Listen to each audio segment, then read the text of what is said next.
سوف نتعرف في هذا المثال على كيفية بناء المعادلات داخل ورقة العمل. وفي هذا المثال نريد تكوين معادلات لحساب إجمالي المصروفات ل6 أشهر في الخانة توتال من الجدول، ومتوسط هذه المصروفات في الخانة average من الجدول.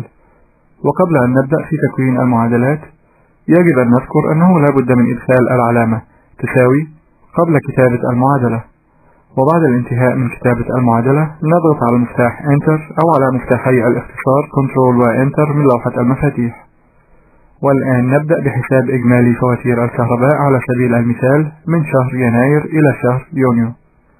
فنضع المؤشر في الخلية التي نريد وضع الناتج بها، وهي هنا تقع في التقاء العمود توتال الذي يعبر عن مجموع المصروفات في هذا الجدول مع الصف إلكتريك الذي يمثل المقدار الشهري لفاتورة الكهرباء وهي الخانة I7. فندخل العلامة equals، وبما أننا نريد إجراء عملية جمع فسوف نستخدم العلامة plus في هذه المعادلة. فندخل أسماء الخلايا التي نريدها مع وضع العلامة plus بينها. فندخل اسم الخلية الأولى وهي الخانة C7 التي تمثل مقدار فاتورة الكهرباء لشهر يناير، ثم نكتب علامة الجمع plus، وندخل اسم الخلية التي تليها وهي D7، ثم ندخل علامة الجمع plus، ثم الخلية التي تليها وهكذا حتى نصل إلى الخلية H7 والتي تمثل مقدار فاتورة الكهرباء للشهر الأخير وهو شهر يونيو. فتظهر المعادلة كما نرى، وهذه المعادلة تعبر عن مواقع الخلايا في ورقة العمل. فالرمز C7 يعني أن هذه الخلية موجودة في العمود الذي يسمى C في الصف السابع وهكذا.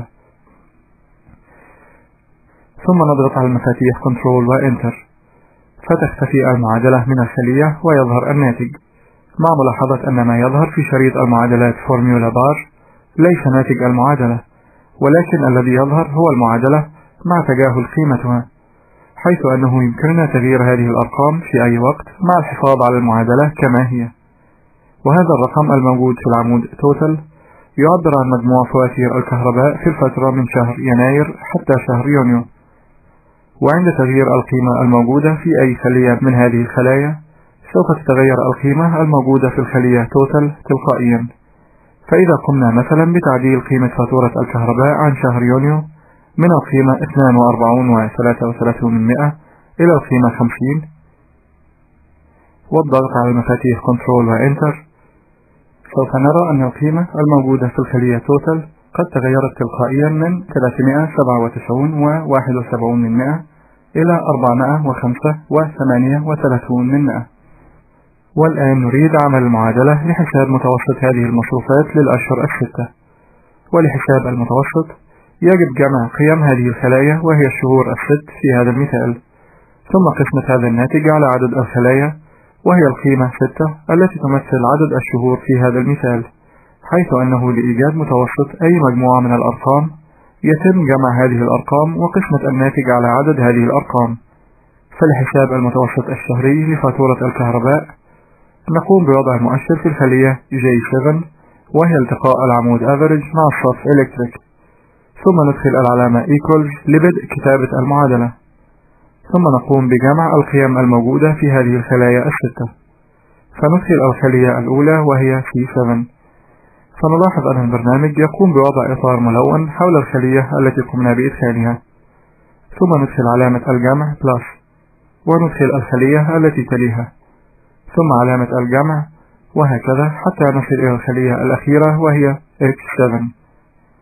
ونلاحظ أن البرنامج قام بإظهار إطارات ملونة حول مجموعة الخلايا التي قمنا باستخدامها في هذه المعادلة. وهذه المعادلة التي قمنا بإدخالها عبارة عن مجموعة فواتير الكهرباء للأشهر الستة.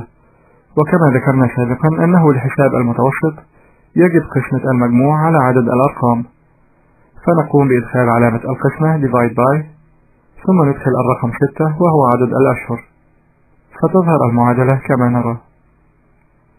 ويجب ملاحظة أن برنامج إكسل يقوم بتنفيذ العمليات الحسابية حسب أسبقية العمليات الحسابية، حيث أن عمليات الضرب والقسمة تأخذ أسبقية أعلى من عمليات الجمع والطرح. فالمعادلة التي نراها تحتوي على عمليتي جمع وقسمة في نفس الوقت. وتبعا للقاعدة التي ذكرناها، فإن عملية القسمة سيتم تنفيذها قبل عملية الجمع، حيث سيقوم البرنامج بقسمة قيمة الخلية H7 على الرقم 6، وناتج هذه العملية سيتم جمعه على قيم باقي الخلايا من C7 إلى G7. ولهذا فإن صيغة هذه المعادلة لإيجاد المتوسط غير صحيحة، حيث أن المتوسط عبارة عن مجموع قيم الخلايا بالكامل مقسوما على عدد هذه الخلايا.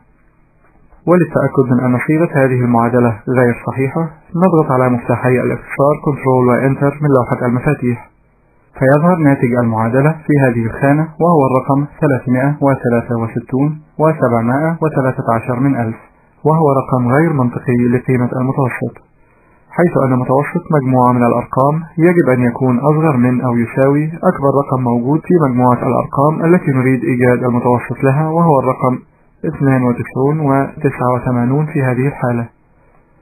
والآن نضغط بالمؤشر على هذه الخلية ضغطا مزدوجا لتصحيح هذه المعادلة. ويمكننا برنامج إكسل من تغيير أسبقية تنفيذ العمليات الحسابية، فلجعل عملية الجمع أو الطرح تأخذ أسبقية تنفيذ عن عمليات الضرب والقسمة، نقوم بوضع هذه العملية أو العمليات بين قوسين، حيث أن العمليات الموجودة بين الأقواس تأخذ أعلى أسبقية. ولتصحيح هذه المعادلة يجب وضع عملية جمع الخلايا بين قوسين لكي تتم عملية الجمع قبل عملية القسمة. فنضغط بالمؤشر بعد العلامة equals، ثم ندخل قوس الفتح، ونضغط بالمؤشر بعد H7 وندخل قوس الإغلاق، فتظهر المعادلة كما نرى، حيث سيتم حساب مجموع قيم الخلايا أولا، ثم تتم عملية القسمة للناتج بعد ذلك طبقا للقاعدة التي ذكرناها. ولتنفيذ المعادلة التي أدخلناها نضغط المفاتيح Ctrl و Enter من لوحة المفاتيح، فيظهر ناتج العملية الحسابية، وهو متوسط قيمة فاتورة الكهرباء في الشهر. وبالنظر إلى شريط المعادلات فورمولا، نلاحظ ظهور المعادلة التي تم إدخالها في هذه الخانة، ولا يظهر ناتج هذه المعادلة. ويمكننا استخدام الشريط فورمولا أيضا لإدخال المعادلات بدلا من إدخالها داخل الخلية، حيث يوفر هذا الشريط مساحة أكبر لإدخال وتعديل المعادلات.